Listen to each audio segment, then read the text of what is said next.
नमस्कार, मैं श्वेता आपका जनता बिहार न्यूज टॉप 10 में स्वागत करती हूं। तो चलिए रुक करते हैं आज की प्रमुख खबरों पर।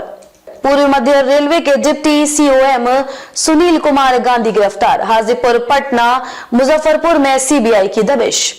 पूर्व मध्य रेल मुख्यालय हाजीपुर में मंगलवार को देर शाम सीबीआई की टीम ने छापेमारी की है। टीम सीधे जोनल ऑफिस के पुराने भवन से बने भंडार की ओर पहुंची और वहां मौजूद सभी कागजात को जब्त करते हुए डिप्टी सीओएम सुनील कुमार गांधी को बैठा लिया। लंबी पूछताछ के बाद सुनील कुमार को गिरफ्तार कर लिए जाने की सूचना है। उनके मुजफ्फरपुर और पटना स्थित आवास में भी देर रात सीबीआई की टीम ने छापेमारी की है। छापेमारी में 2 लाख कैश, कुछ कागजात और एक डायरी मिली है जिसमें लेन देन का जिक्र है। मेडिवाइजर बना बिहार का best startup of the year. Ved Prabha aerospace दूसरे और वीओ पावर तीसरे स्थान पर। स्टार्टअप दिवस के मौके पर बिहार स्टार्टअप पुरस्कार 2024 की घोषणा की गई है। अधिवेशन भवन में हुए समारोह में बिहार स्टार्टअप द्वारा शानदार प्रदर्शन करने वाले बिहार स्टार्टअप कंपनियों को सम्मानित किया गया। उद्योग मंत्री ने अलग अलग 12 क्षेत्रों में बेहतर काम करने वाले स्टार्टअप को पुरस्कृत किया है।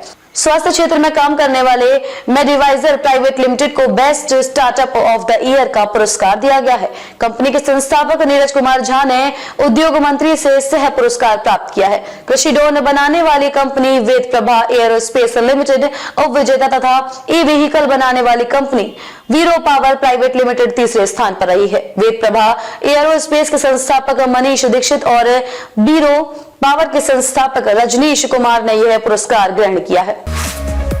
बिहार में मौसम का डबल अटैक। भयंकर ठंड के बीच पटना समेत इन जिलों में बारिश का अलर्ट। समूचा बिहार अभी भीषण शीतलहर की चपेट में है। राज्य में मौसम अब डबल अटैक करने वाला है। भयंकर ठंड के बीच मौसम विभाग ने 2 दिन बारिश का अलर्ट जारी किया है। पटना समेत 13 जिलों में गुरुवार को हल्की बारिश का आसार है। इस दौरान राज्य भर में घने कोहरे की चेतावनी भी जारी की गई है। मौसम विभाग के मुताबिक अगले 3-4 दिनों तक सूबे में शीतलहर से राहत मिलने की कोई संभावना नजर नहीं आ रही है। बिहार में गठबंधन के सहारे भी कांग्रेस की नैया पार नहीं लगी। 35 सालों से गिर रहा प्रदर्शन। देश के सबसे पुराने और प्रमुख राजनीतिक दलों में से एक कांग्रेस पार्टी बिहार में अपना वजूद बचाने की जद्दोजहद कर रही है। देश की आजादी के बाद 2 दशक तक हर लोकसभा और बिहार विधानसभा चुनाव में कांग्रेस 2/3 के आसपास सीटें प्राप्त करती रही है। यही वजह है कि विधानसभा में शुरुआती 3 चुनावों वर्ष 1952, 1957 और 1962 में पूर्ण बहुमत से कांग्रेस की सरकार बनी, पर पिछले तकरीबन 3.5 दशक से बिहार की सियासत में कांग्रेस मुख्यधारा की भूमिका से बाहर रही है। 2.5 दशक पहले इसने गठबंधन की सियासत में कदम रखा, लेकिन इसके बाद से कांग्रेस का ग्राफ और गिरता ही रहा है। 3.5 दशक से बिहार की सियासत में कांग्रेस मुख्यधारा की भूमिका से बाहर रही है। गठबंधन ने जहां भाजपा को मजबूत किया, वहीं कांग्रेस का अपना आधार लगातार कमजोर होता गया है। रामलला आज परिसर में करेंगे भ्रमण। शुद्धिकरण के बाद बांधी गई मूर्ति की आंखों पर पट्टी 22 को खुलेगी। प्रायश्चित पूजन व कर्मकुटी पूजन के साथ रामलला की प्राण प्रतिष्ठा का 7 दिवसीय अनुष्ठान मंगलवार से शुरू हो गया है। प्राण प्रतिष्ठा का मुख्य यजमान श्री राम जन्मभूमि तीर्थ क्षेत्र ट्रस्ट के सदस्य डॉक्टर अनिल मिश्र को बनाया गया है। मंगलवार को करीब 3 घंटे तक प्रायश्चित पूजा हुई है। इसके बाद यजमान को सरयू स्नान कराया गया। मूर्ति निर्माण स्थल पर भी पूजा हुई है। चयनित मूर्ति का शुद्धिकरण करते हुए उनकी आंखों पर पट्टी बांधी गई है। यह पट्टी 22 जनवरी को खोली जाएगी। 31 साल पहले रामलला के दर्शन कर नरेंद्र मोदी ने ली थी ये भीष्म प्रतिज्ञा, 28 साल तक नहीं आए अयोध्या।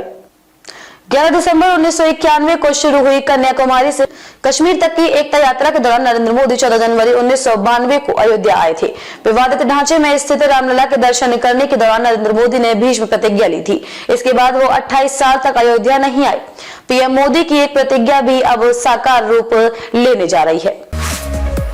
भारतीय छात्रों का कनाडा में मोहभंग परमिट के 86% गिरावट। खालिस्तान से जुड़े विवाद का असर।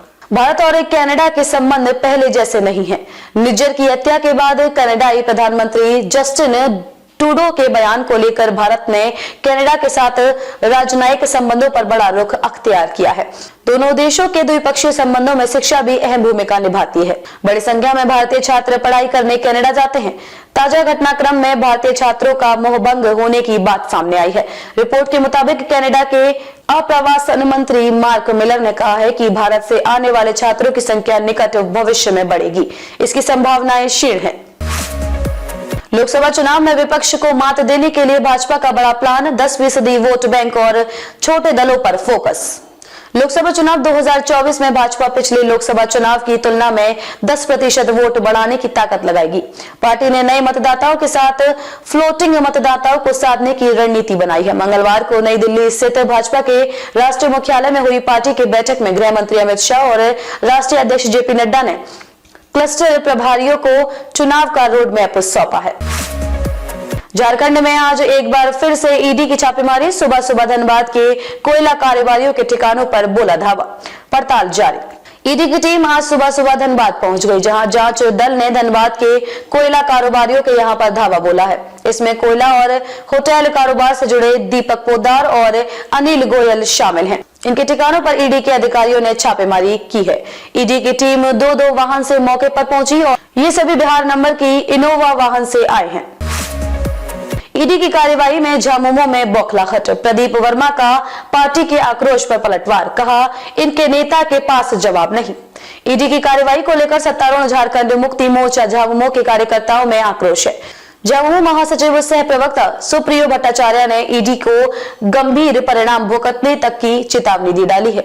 इस पर अब भाजपा प्रदेश महामंत्री प्रदीप वर्मा ने पलटवार किया है। उन्होंने कहा कि झामुमो के आरोप से लग रहा है कि उनके नेता के पास जवाब नहीं है। झामुमो बौखलाहट में है। खबरों में अब तक के लिए बस इतना ही। फिर होगी आपसे मुलाकात ऐसी बड़ी और खास खबरों के साथ। तब तक के लिए नमस्कार और देखते रहिए जनता बिहार न्यूज।